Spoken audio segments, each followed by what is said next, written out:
Assalamualaikum warahmatullahi wabarakatuh.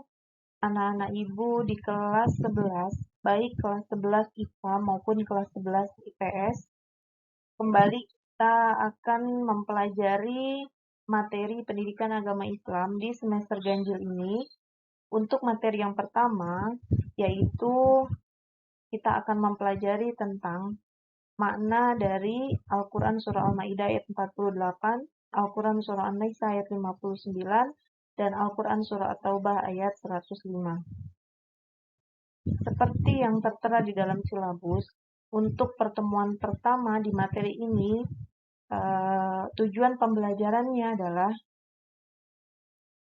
kalian siswa dapat menganalisis makna Al-Quran Surah Al-Ma'idah ayat 48, Al-Quran Surah An-Nisa ayat 59, dan Al-Quran Surah At-Taubah ayat 105, serta hadis tentang taat pada aturan, berkompetisi dalam kebaikan, dan etos kerja.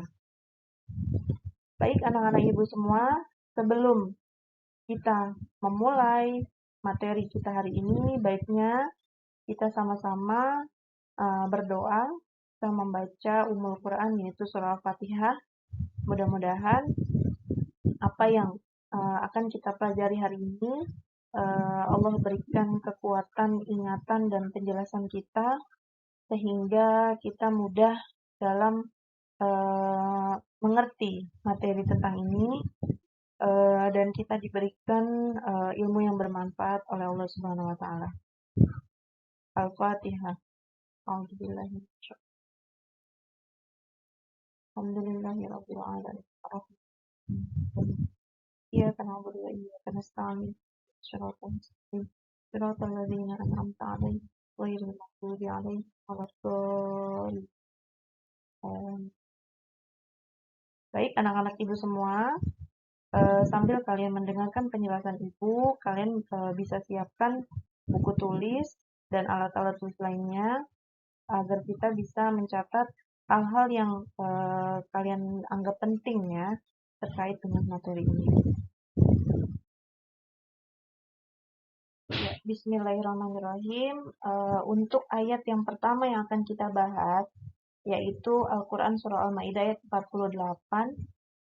Ibu akan bacakan ayat tersebut dan kalian bisa menyimak ya. A'udzubillahi minasyaitonirrajim. Bismillahirrahmanirrahim. Wa anzalna ilaikal kitaba bil haqqi musaddiqan lima baina yadayhi. Musaddiqan lima baina yadayhi minal kitabi wa muhaiminan 'alaihi. Fahkum bainahum bima anzalallahu wa la tattabi' ahwa'ahum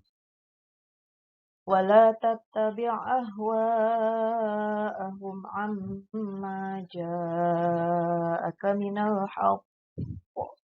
Likullin ja'alna minkum syir'atan wa minhaja. Walau sya'allahu laja'alakum ummatan wahidatan walakin liyabluwakum fima atakum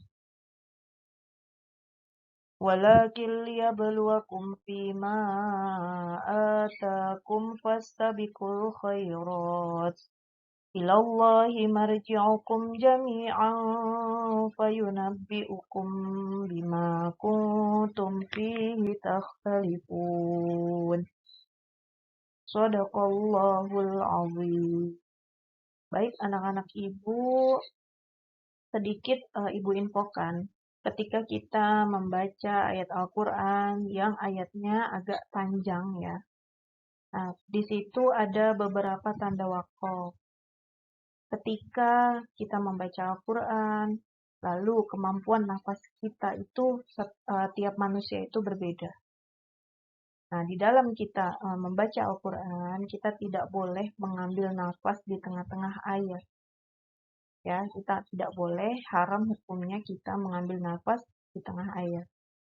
Solusinya adalah ketika nafas kita pendek, sementara misalkan ayat itu panjang, maka bolehkah di situ kita mengambil nafas? Bolehkah kita berhenti? Solusinya adalah berhenti di tengah ayat. Boleh. Yang penting ketika nanti kita akan mulai lagi, setelah kita berhenti, agak maju sedikit ayatnya, kita ulang sedikit.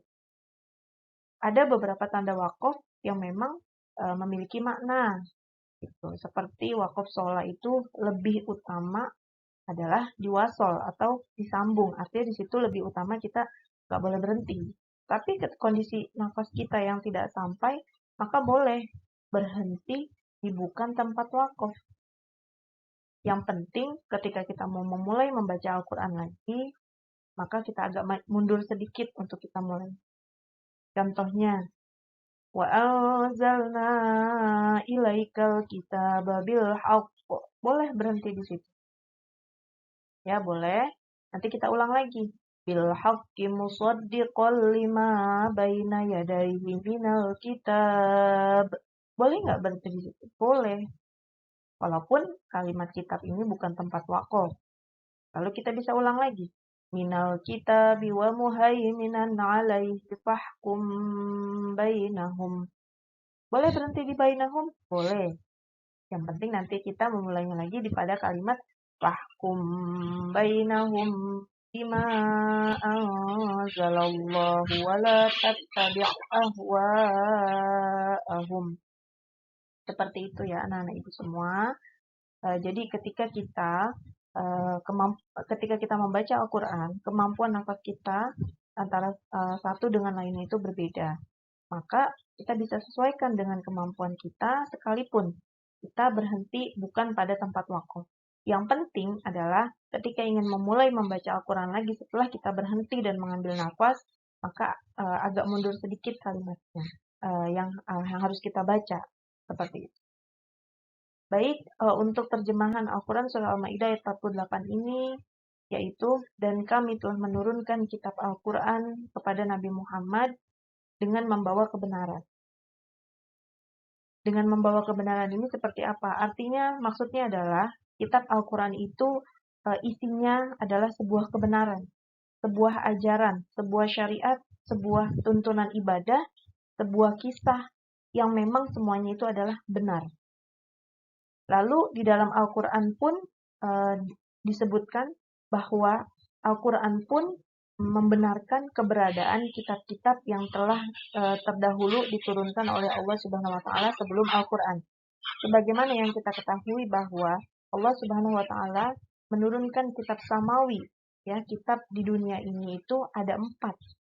Yang pertama adalah kitab Taurat diturunkan kepada Nabi Musa. Lalu kitab Zabur diturunkan kepada Nabi Daud. Lalu kitab Injil diturunkan kepada Nabi Isa. Dan terakhir adalah kitab Al-Quran diturunkan kepada Nabi Muhammad SAW.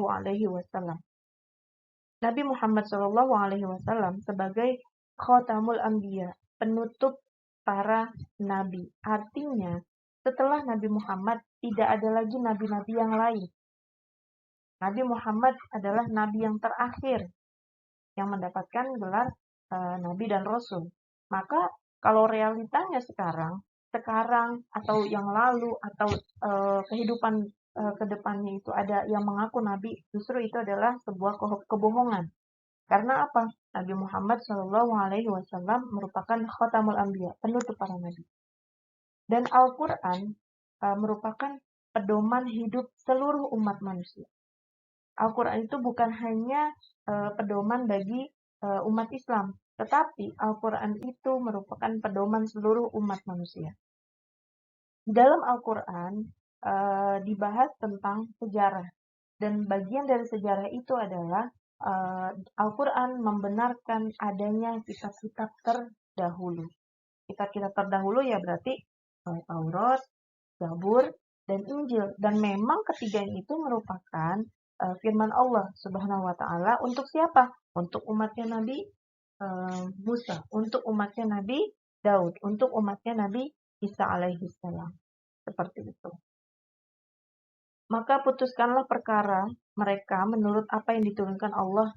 Maksudnya apa? Al-Quran. Ketika kita memutuskan suatu permasalahan, baik permasalahan itu ada di dalam Al-Quran maupun permasalahan itu secara tekstual tidak ada di dalam Al-Quran, maka solusinya adalah mencari jawaban permasalahan tersebut adalah kita melihat Al-Quran sebagai pedoman hidup umat manusia.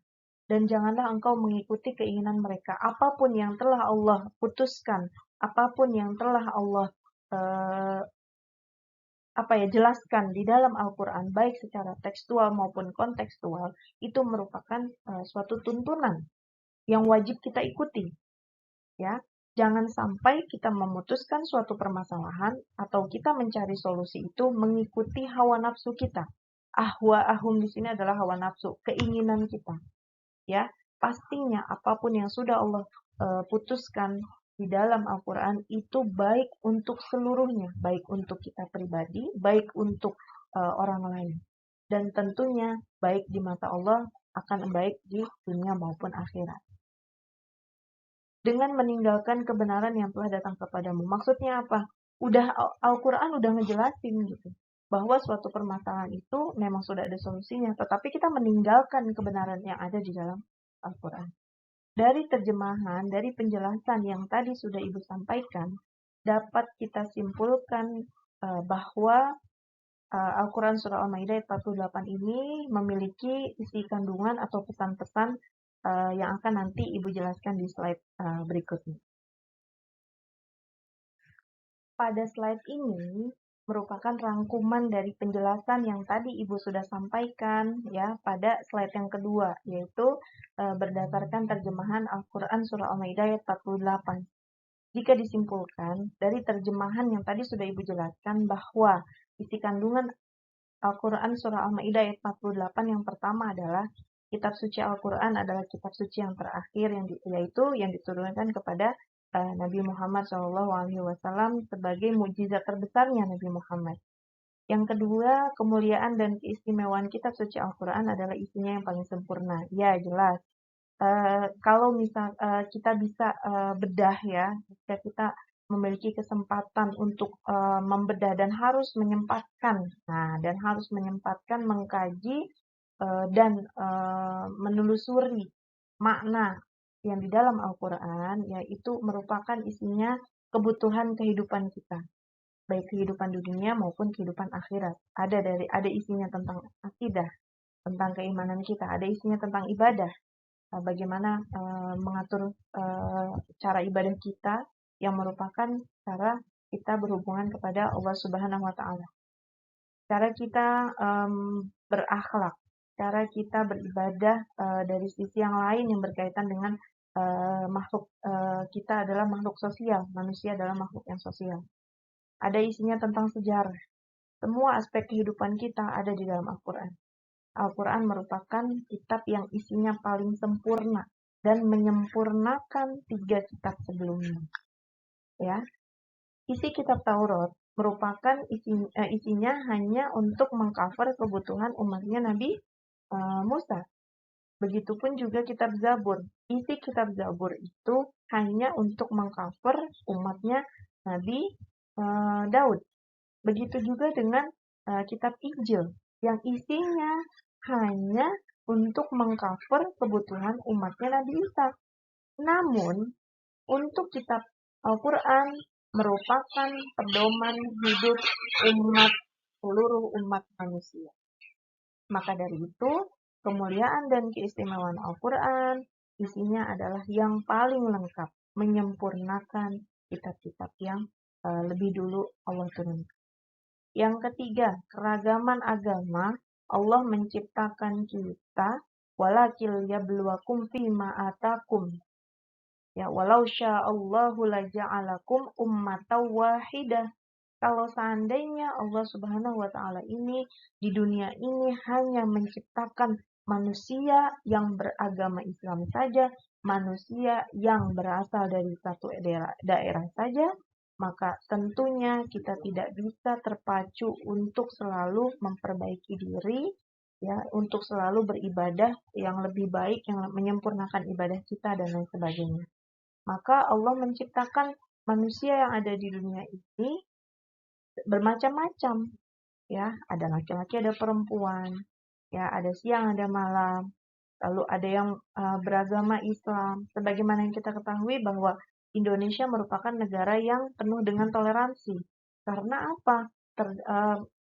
Masyarakat Indonesia itu bukan hanya satu agama, yaitu bukan hanya agama Islam, tapi ada agama-agama lain. Nah, keberagaman agama yang ada di dunia ini, Allah berikan tujuannya untuk apa? Untuk menguji kemampuan manusia, memilih mana yang baik, mana yang tidak baik, mana yang terbaik untuk dirinya dan orang lain, mana yang tidak baik untuk dirinya dan orang lain. Tentunya Islam adalah agama yang menyampaikan kebenaran. Ya, agama Islam adalah sebagaimana kata dasar Islam artinya adalah selamat. Tentunya orang yang memilih agama Islam insya Allah adalah manusia yang selamat dunia maupun akhirat. Insya Allah tentunya jika kita menjalankan perintah Allah dan menjauhi larangannya. Seperti itu. Jadi tujuan Allah menciptakan kita terdiri dari berbagai macam agama, ras, daerah, dan lain sebagainya.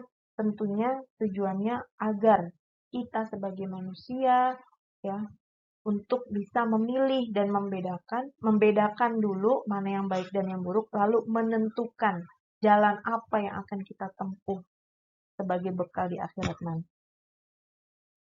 Yang keempat, semua manusia dengan kemampuan dan fasilitas yang tersedia yang diciptakan oleh Allah, manusia memiliki akal pikiran yang berbeda dengan makhluk yang lain. Manusia adalah makhluk yang paling sempurna karena diberikan apa? Akal pikiran. Ya, akal pikiran yang tujuannya untuk apa? Untuk bisa membedakan mana yang hak untuk kita, mana yang bukan hak untuk kita. Jangan sampai kita mengikuti wala tatabi ahwa'ahum, mengikuti hawa nafsu kita. Karena apa? Hawa nafsu merupakan sifat basyariahnya manusia. Nah, ketika kita sudah tahu kebenaran itu sebagaimana yang dalam Al-Quran, maka apa? Wala tatabi ahwa'ahum. Kita nggak boleh, ya, kita nggak boleh mengikuti hawa nafsu kita. Kita harus mempertimbangkan apa nih? Mempertimbangkan yang baik dan yang buruk karena kita punya akal pikiran, ya. Semua manusia memiliki kemampuan dan diberikan fasilitas atau kelebihan oleh Allah Subhanahu wa taala yang dipergunakan untuk hal-hal yang positif. Sebagaimana tuntunan yang ada di Al-Maidah 48 ini, semuanya itu harus dipergunakan untuk apa? Fastabiqul khairat. Sebagaimana tadi yang tertera dalam Al-Maidah 48. Ya, semuanya itu harus kita gunakan untuk berlomba-lomba dalam kebaikan. Dalam kebaikan di sini adalah kebaikan dari segi apa? Dari segi ibadah. Ya, kebaikan yang bisa membawa kebaikan untuk masyarakat atau orang-orang yang berada di sekitar kita. Tentunya yang tidak merugikan diri kita sendiri dan orang lain. Di slide selanjutnya akan Ibu jelaskan lebih rinci lagi bagaimana sih bentuk kita berlomba-lomba dalam kebaikan. Pada slide yang keempat ini, anak-anak ibu semua, ketika tadi kita sudah membahas pesan dan isi kandungan yang terdapat di dalam Al-Quran Surah Al-Ma'idah ayat 48, bahwa ayat ini memerintahkan kita untuk berlomba-lomba dalam kebaikan. Nah, tentunya tagihannya atau bagaimana cara kita membuktikan bahwa kita sebagai makhluk yang beriman terhadap Al-Quran adalah dengan cara mengaplikasikan apa yang ada di dalam Al-Quran. Kita mempraktekkannya. Nah, berkaitan dengan Al-Maidah 48 ini, bahwa kita harus membuktikan dalam bentuk perilaku bagaimana kita mengamalkan ayat ini. Bentuk perilaku kompetisi di rumah, di sekolah, maupun di masyarakat dapat kita buktikan. Yang pertama adalah kita taat dan melaksanakan perintah orang tua, bapak ibu guru, dan pemimpin-pemimpin yang ada di kehidupan kita. Ketika orang tua menyuruh kita atau menasehati kita, maka kita wajib menaatinya, kita wajib mengikuti nasihatnya. Sebagaimana yang ada di dalam Al-Quran ini perintah kita berkompetisi di dalam kehidupan kita sehari-hari. Di lingkungan rumah, kita menaati dan melaksanakan perintah orang tua. Di lingkungan sekolah, kita menaati perintah yang diucapkan atau yang disuruh oleh Bapak Ibu guru. Seperti itu. Yang kedua, belajar dengan tekun baik di rumah maupun di sekolah. Yang ketiga, bisa bersikap baik dan sopan dimanapun kita berada, termasuk di lingkungan masyarakat. Kita bergaul, kita sebagai makhluk sosial, pasti kita akan berinteraksi dengan orang-orang di sekitar kita, dengan orang tua kita, dengan adik kita, dengan orang yang lebih muda dan yang lebih tua tentunya. Terhadap orang yang lebih tua dan terhadap orang yang lebih muda dari kita, Islam mengaturnya dalam bentuk akhlak, ya, berkata lemah lembut, sopan, ya, tegur sapa dan lain sebagainya. Nah, itulah merupakan contoh-contoh perilaku pengamalan dari Al-Quran Surah Al-Maidah ayat 48 ini. Kiranya itu penjelasan untuk ayat yang pertama. Semoga kita bisa dapat mengaplikasikannya dalam kehidupan sehari-hari. Anak-anak ibu semua, di kelas 11, baik IPA maupun IPS, untuk ayat yang kedua yang akan kita pelajari adalah Al-Quran Surah An-Nisa, yaitu surah yang keempat, ayat 59. Bisa kalian simak ketika ibu membaca ayat ini. A'udzubillahi minasyaitonirrajim. Bismillahirrahmanirrahim. Ya ayyuhalladzina amanu athi'ullaha wa athi'ur rasula wa ulil amri minkum. Wa in tanaza'tum fi syai'in farudduhu ilallahi war rasuli in kuntum tu'minuna billahi wal yawmil akhir. Dzalika khairu wa ahsanu ta'wila. Shadaqallahul azim. Sedikit Ibu jelaskan tentang tata cara membaca Al-Quran Surah An-Nisa ayat 59 ini.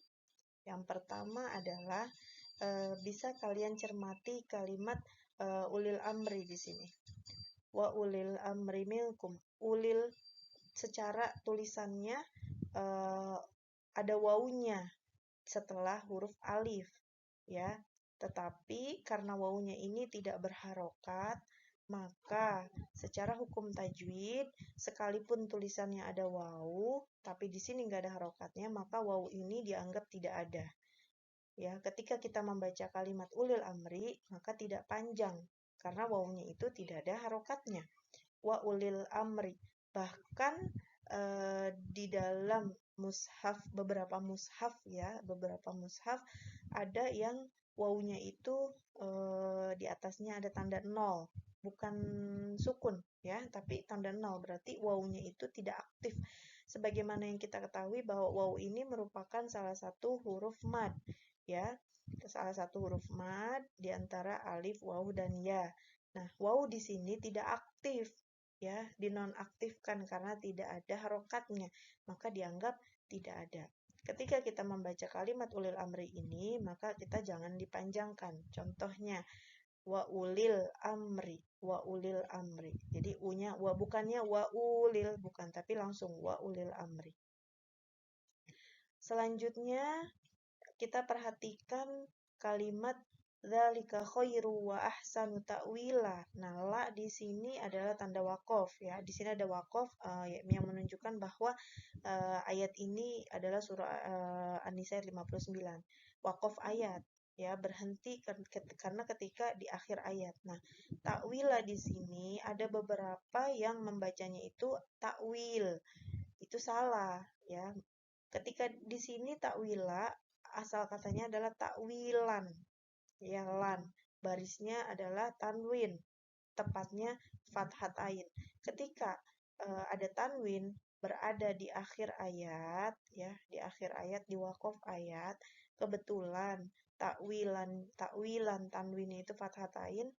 Sebelum lan itu ada mad, ya, ada mad. Di sini ada mad asli pada kalimat wi, Ya, dzalika khairu wa ahsanu ta'wila. Ta'wila cara bacanya bukan takwil. Asal katanya takwilan. Karena hukumnya adalah mad iwad, mengganti yang tadinya eh, tanwin fathatain menjadi satu harokatnya, bukan tanwin tapi takwila fathah. Yang tadinya fathatain menjadi fathah. Yang artinya, wahai orang-orang yang beriman, taatilah Allah, taatilah Rasul, maksudnya di sini adalah Muhammad, dan ulil amri. Kalimat ulil amri di sini maksudnya adalah pemimpin. Ya, ulil amri itu bisa diartikannya adalah pemimpin, bisa pemimpin keluarga, bisa pemimpin suatu wilayah, bisa guru, bisa kepala sekolah. Kategorinya pemimpin adalah umum. Ya, jadi Allah menyuruh kita, ya Allah memerintahkan, karena kalimat ini adalah ati'u merupakan kalimat fi'il amr. Amr itu adalah perintah. Ya, hai orang-orang yang beriman, kita disuruh taat sama Allah. Taat sama Allah sebagaimana yang ada di dalam kitab suci Al-Qur'an. Lalu setelah taat sama Allah, kita disuruh taat sama Rasul sebagaimana di dalam hadis. Kita sudah pelajari pada waktu kelas 10 bahwa perkataannya Nabi, perbuatannya Nabi, bahkan diamnya Nabi pun menjadi suatu hukum. Nah, itu namanya hadis.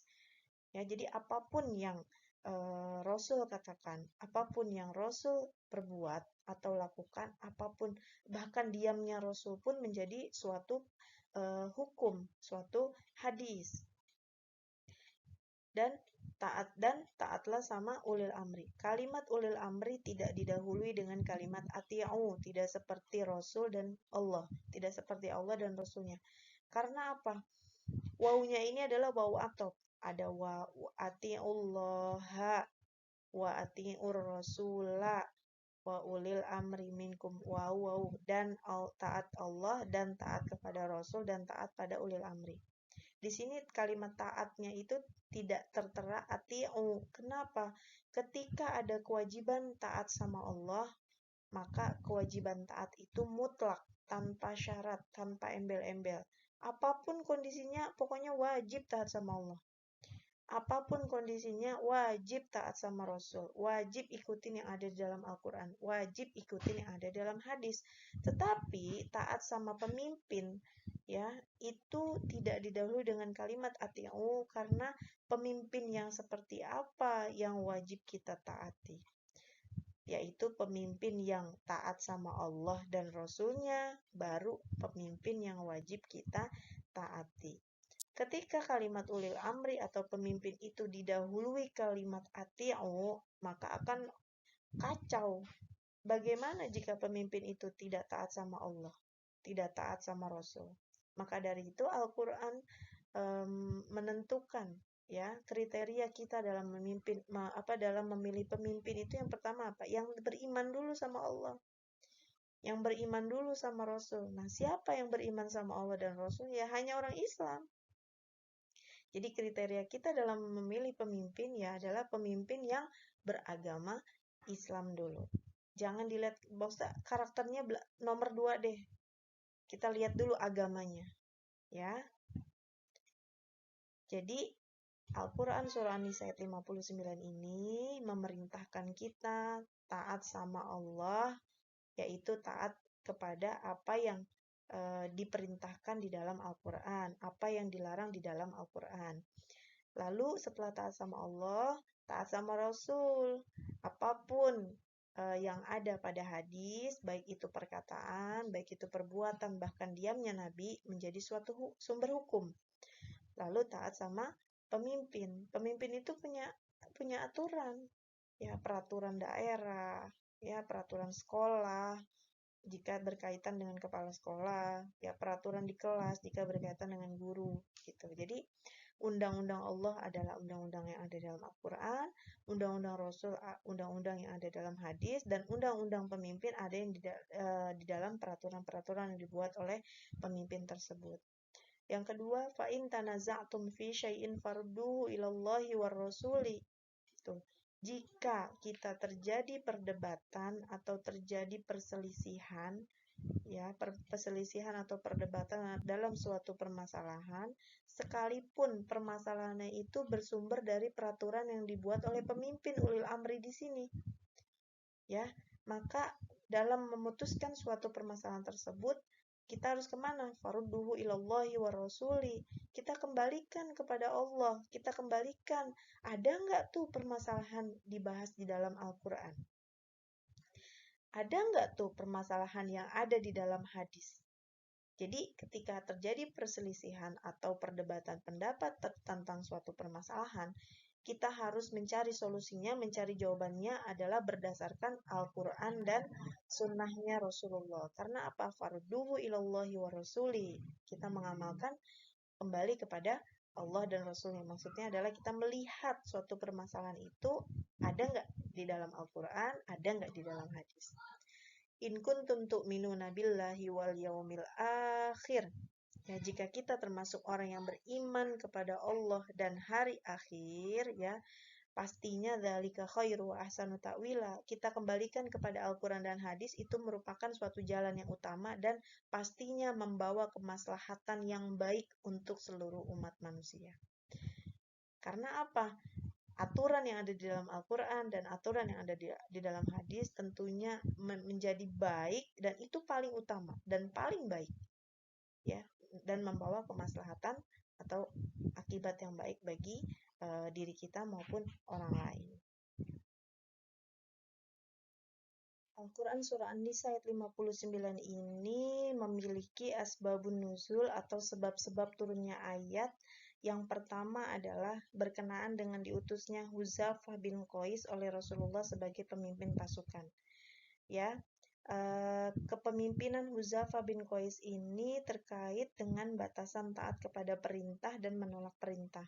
Jadi pada kepemimpinan Hudzafah bin Qais ini Allah menerangkan bahwa batasan kita taat sama pemimpin, baik itu pemimpin pasukan atau pemimpin daerah, ketika pemimpinnya itu menyuruh kita atau tidak mengarahkan kita kepada kemaksiatan. Jadi kalau misalkan pemimpin itu menyuruh kita bermaksiat sama Allah dan Rasulnya, maka kita wajib menolak perintah dari pemimpin tersebut. Tentunya dengan cara yang baik, dengan cara yang tidak menimbulkan perdebatan, ya, dengan cara yang baik, dengan bahasa yang sopan gitu, bukan dengan cara yang frontal, bukan dengan demo dan lain sebagainya. Asbabun nuzul ayat ini juga dalam suatu riwayat, ya, menunjukkan bahwa apa? Saat itu masyarakat, ya, pasukan gitu, yang dipimpin oleh Hudzafah bin Qais ini menunjukkan membutuhkan petunjuk gitu, dengan petunjuk apa nih harus mereka lakukan ketika Hudzafah bin Qais ini memerintahkan pasukannya. Nah, ayat ini turun memberikan petunjuk apabila berselisih pendapat hendaknya kembali kepada Allah dan Rasulnya. Karena kita makhluk yang sosial, ya, karena kita termasuk makhluk sosial gitu. Ketika kita berinteraksi dengan orang lain, tentunya pasti ada perdebatan-perdebatan kecil maupun besar. Nah, ketika terjadi perdebatan itu, ya, maka kita harus kembalikan kepada Allah dan Rasulnya sebagaimana yang diajarkan di dalam Al-Quran dan hadis.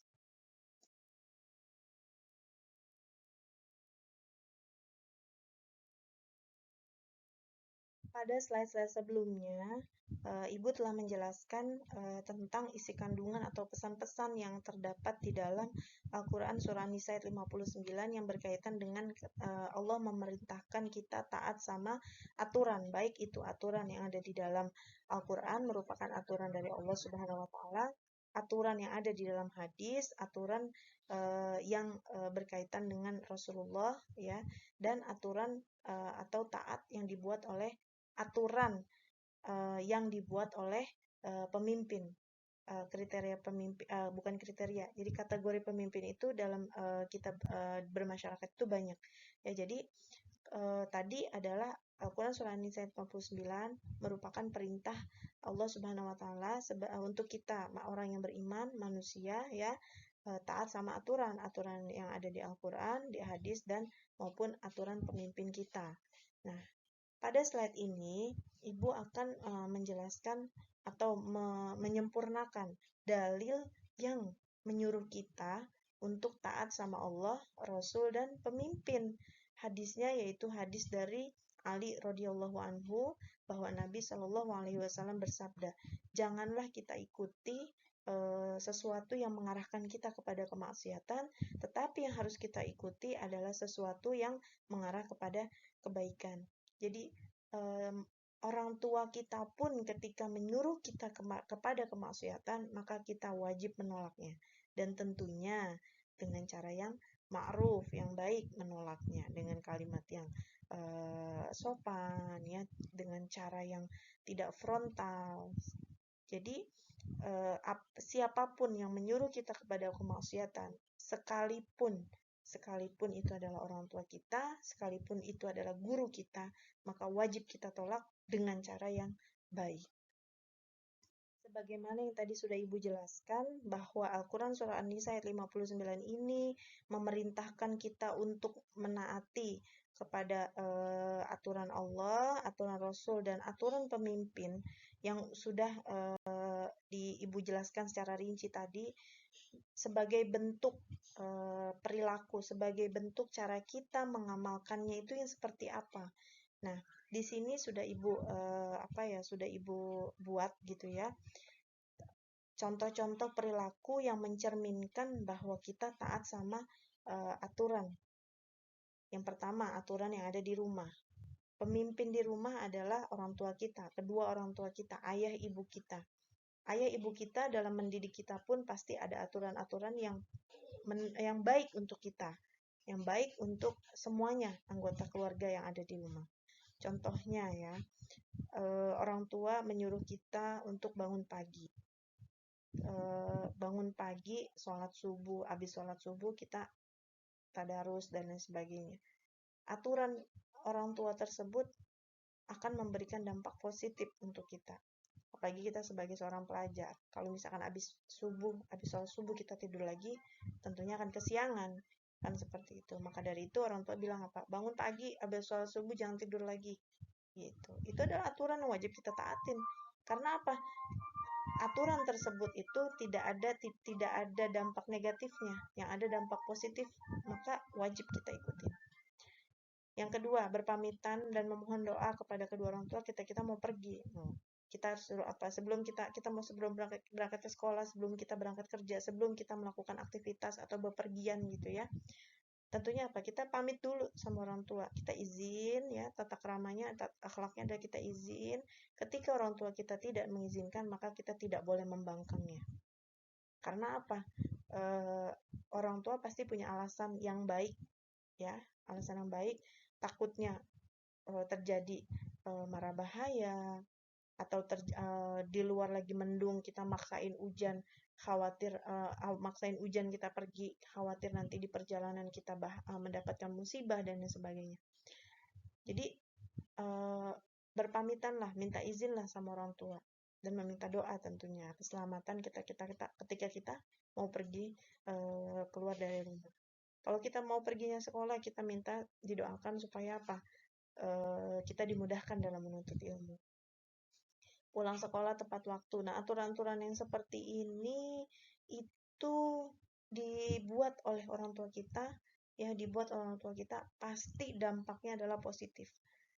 Kecuali kalau misalnya orang tua kita nyuruh nggak boleh sholat, nggak boleh pakai kerudung, nggak boleh pakai jilbab. Sementara nggak boleh di dalam Al-Quran menyuruh kita untuk apa? Menutup aurat kita. Ya, memanjangkan hijab kita minimal menutupi dada. Ketika orang tua kita menyuruh kita buka jilbab, boleh nggak kita menentangnya? Boleh, gitu. Tentunya dengan cara apa? Tentunya dengan cara yang baik, ya, menjelaskan bahwa Al-Quran memerintahkan kita yang sudah balik untuk menutup aurat. Yang selanjutnya bentuk perilaku taat kepada aturan yang ada di sekolah. Datang tepat waktu ya, di 65 itu ketika tatap muka dan sekarang kita belajar ya BDR walaupun belajar dari rumah online seperti ini ya, jam 6:30 harus sudah siap.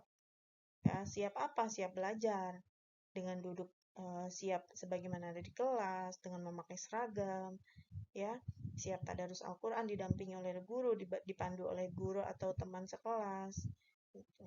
Mengikuti BDR tepat waktu, ya, dari awal sampai akhir, kerjakan tugasnya, gunakan bahasa yang baik dan sopan ketika berkomunikasi dengan orang lain, seperti itu.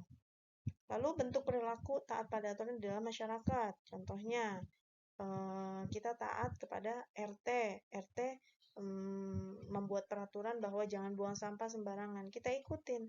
Ketika kita menentang peraturan yang dibuat oleh RT, ya di situ kita tidak ikuti. Padahal peraturan itu baik untuk kita dan baik untuk orang lain. Maka di situ wajib kita taat.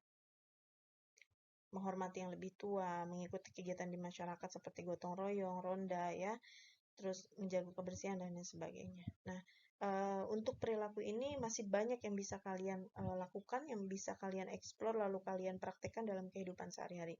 Ini adalah hanya sebagian kecil, ya, ini hanya sebagian kecil bentuk cerminan perilaku kita yang dapat kita lakukan ketika kita sudah meyakini bahwa An-Nisa ayat 59 menerangkan tentang kewajiban kita sebagai orang yang beriman taat pada aturan. Aturan apa? Aturan yang ada dalam Al-Quran, aturan yang ada dalam hadis, dan aturan-aturan yang berlaku di lingkungan sekitar kita. Ya, anak-anak Ibu, pada slide-slide sebelumnya, tadi Ibu sudah menjelaskan Al-Quran Surah Al-Maidah ayat 48 dan Al-Quran Surah An-Nisa ayat 59, dari isi kandungannya dan bentuk perilaku yang mencerminkan kedua ayat tersebut.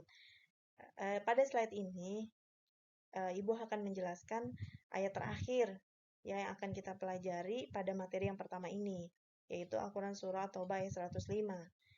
Bisa kalian simak ya ketika Ibu membaca ayat ini.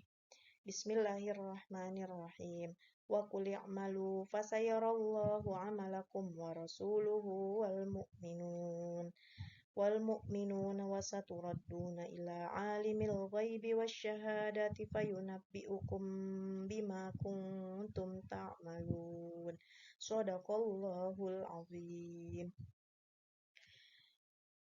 Dan katakanlah kepada kita nih, ya, umat manusia semuanya, bekerjalah kamu, belajarlah kamu, mencari rizkilah kamu, beribadahlah kamu. Ketika kita sebagai seorang hamba, maka kita disuruh apa? Disuruh beribadah. Ketika kita seorang hamba Allah, maka kita disuruh beribadah. Ketika kita menjadi seorang pelajar, kita disuruh belajar dengan tekun. Ketika kita sudah posisinya menjadi pegawai, kita disuruh bekerja sesuai dengan aturannya. Maka Allah dan Rasul-Nya serta orang-orang yang beriman akan melihat pekerjaan kita. Jadi belajarnya kita harus diniatkan karena Allah. Bekerjanya kita harus diniatkan karena Allah. Ya, sholatnya kita harus diniatkan karena Allah, bukan karena pengen ujub, bukan karena pengen dianggap hebat sama orang lain. Gitu. Ketika kita bekerja, belajar, beribadah itu karena Allah, pastinya yang akan memberikan feedbacknya, yang akan memberikan balasannya itu ya Allah. Seperti itu. Bentuknya apa? Pahala dan keberkahan tentunya. Ya, wasaturadduna ila alimil ghaibi wasyahadati fayunabbi'ukum bima kuntum ta'malun. Dan kita akan dikembalikan, kembalinya itu karena Allah juga. Itu tadi, ketika kita beribadah karena Allah, tentunya kita akan mendapatkan pahala. Sholatnya yang kita lakukan karena Allah, tentunya apa? Akan mencegah perbuatan keji dan munkar.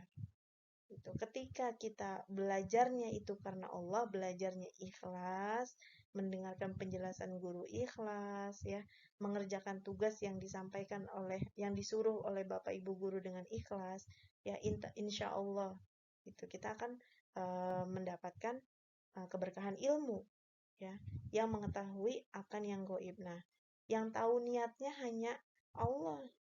Ibu nggak tahu, kamu ngedengerin ibu, ya, ibu ngedengerin penjelasan ibu nggak tahu tuh hatinya kemana, yang ada dalam hati kamu yang seperti apa rasanya, itu hanya Allah. Nah, hanya Allah yang tahu, maka Allah yang akan memberikan balasannya terhadap apa yang kita kerjakan.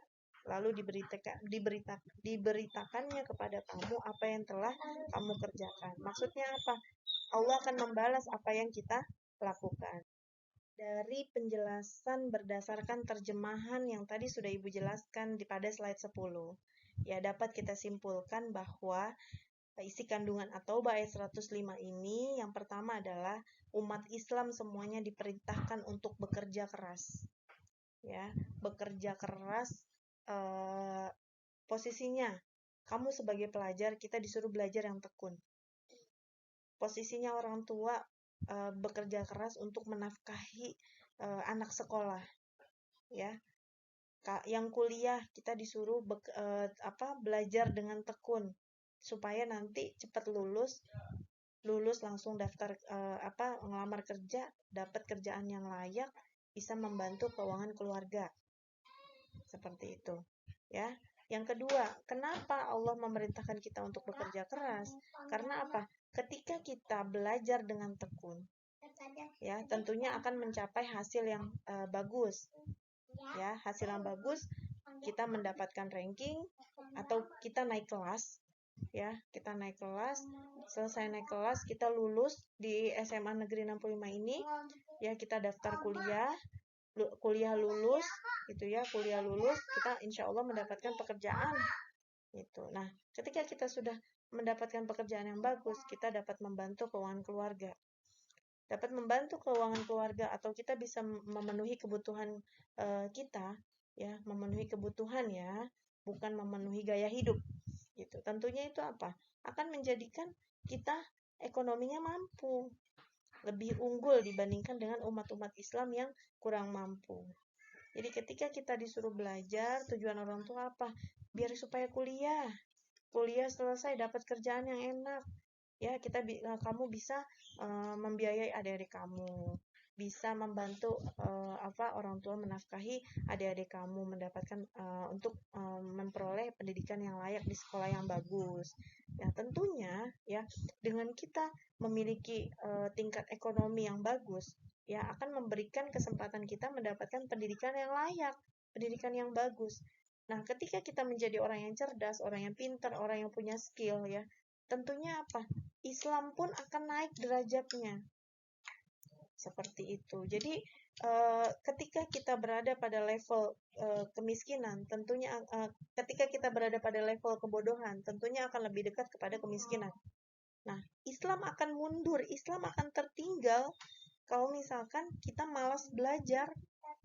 Ya, jadi mengapa kita disuruh bekerja keras? Supaya menjauhkan Islam dari kebodohan, menjauhkan Islam dari kemalasan. Kita disuruh belajar tekun. Tentunya ketika kita rajin, ya, kita akan mendapatkan feedbacknya apa? Feedbacknya, ya, Islam akan maju baik secara ilmu pengetahuan, baik secara teknologi, dengan tetap tidak meninggalkan keimanan. Seperti itu. Yang ketiga, umat Islam yang mampu dan beriman dapat menyelamatkan dirinya dan umat Islam yang lain. Ya, seperti yang tadi sudah Ibu jelaskan. Ya, ketika kita beriman, mengedepankan iman, ya, menurunkan hawa nafsu, ya, kita bekerja keras, gitu, kita belajar dengan tekun, ya, lawan kemalasan. Itu akan menyelamatkan diri kita sendiri. Ketika kita tekun belajar, ikuti BDR di 65 ini dengan baik, kerjakan tugasnya, yaitu kamu yang akan merasakan efek positifnya, mendapatkan feedback yang bagus dari Bapak Ibu guru, sikapnya A, nilainya predikatnya A, di atas 92. Itu karena apa? Usaha belajar kamu. Seperti itu. Yang keempat, Allah Subhanahu wa taala akan menampakkan, memberikan balasan setiap amal perbuatan yang kita perbuat. Pasti orang kita malas belajar juga nilainya nggak bakal bisa bagus kok. Ya, itu udah pasti. Jadi siapa yang mau dapat nilai bagus, belajar dengan tekun, ya. Dengarkan penjelasan Bapak Ibu guru, bertanya. Ketika Bapak Ibu guru memberikan kesempatan kita bertanya, ya, tanyalah sepuas kamu. Jangan bicara takut. Takut Bu bertanya, nggak mungkin yang namanya kamu bertanya tuh dibentak sama Bapak Ibu guru tuh nggak ada. Ketika Bapak Ibu guru meminta tanggapan ya, meminta respon kamu, berikan respon. Jangan bicaranya responnya ntar salah lagi. Jangan bicara seperti itu. Berikan respon dulu. Ketika Bapak Ibu guru memberikan kesempatan bertanya, memberikan tanggapan, di situ kalian dilatih untuk apa? Critical thinking, ya. Akal yang Allah berikan kepada kalian itu, kepada kita semua, ya, disuruh berpikir kritis. Karena apa? Allah berikan kita akal pikiran. Itu yang digunakan untuk berpikir. Itu. Selain untuk melatih critical thinking kita, ya, kita diberikan kesempatan untuk bertanya dan menanggapi materi yang disampaikan oleh Bapak Ibu guru, melatih kalian untuk berani berpendapat, melatih kalian dalam berkomunikasi, ya, menyampaikan pendapat gitu. Terus kemampuan komunikasi di depan umum dan sebagainya. Jadi jangan bicara benar atau salah dulu. Ya, kalian berani dulu, berani mengemukakan pendapat, berani bertanya. Insya Allah nanti dengan sering dilatih seperti itu dan kamu mau dilatih. Gitu. Bapak Ibu guru semuanya melatih kamu, tapi kamunya nggak mau berlatih. Maka apa? Kamu nggak tahu tuh. Ibu nggak bisa menilai kamu menguasai materi atau tidak. Ibu bertanya, kamu nggak mau jawab. Maka ibu nggak tahu kamu ngerti apa enggak. Seperti itu.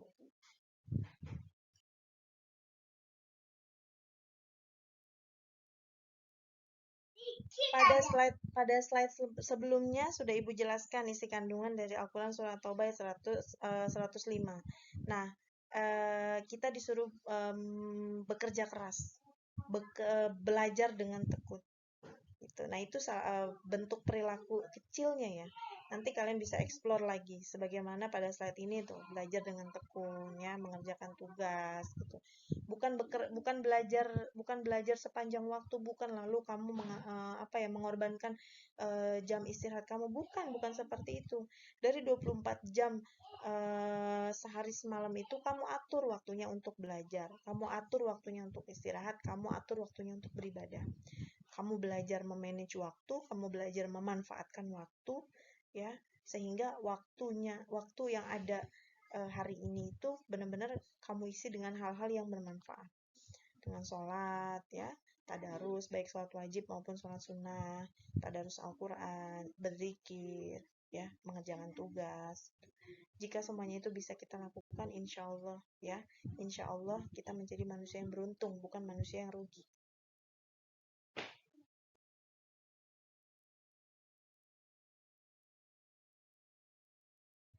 Anak-anak ibu, pada slide ini adalah sebuah rangkuman ibu ya, tapi ibu yakin kalian bisa explore gitu ya, ciri-ciri orang yang berkompetisi dalam kebaikan, ciri-ciri orang yang pekerja keras yang seperti apa, pelajar yang tekun dan sebagainya gitu ya. Kalian bisa explore, ini adalah hanya sebagian kecil ya. Anak-anak ibu, pesan ibu adalah kalian bebas untuk bertanya. Ketika kita belajar online seperti ini, banyak kesulitan-kesulitan yang kita temukan karena kita tidak tatap muka. Ya, karena kita tidak tatap muka, tentunya terbatas oleh ruang, banyak sekali miskomunikasi yang terjadi, banyak sekali kekurangan-kekurangan, namun kekurangan itu bisa kita minimalisir dengan apa? Dengan komunikasi yang baik. Jadi, jika kalian tidak mengerti materi, tidak mengerti tugasnya, kalian bisa tanyakan kepada Bapak Ibu guru ya. Itu merupakan suatu usaha Bapak Ibu guru untuk memenuhi kebutuhan kalian, memenuhi hak kalian. Dari Ibu cukup sekian untuk materi hari ini, untuk materi tentang makna Al-Quran Surah Al-Maidah 48, An-Nisa 59, dan At-Taubah 105. Mudah-mudahan kita dapat mengaplikasikan dalam kehidupan sehari-hari. Ibu tutup penjelasan Ibu dengan lafaz hamdalah, alhamdulillahirrahmanirrahim. Terima kasih, tetap menjaga kesehatan, tetap positive thinking dan berbahagia bersama keluarga. Wassalamualaikum warahmatullahi wabarakatuh.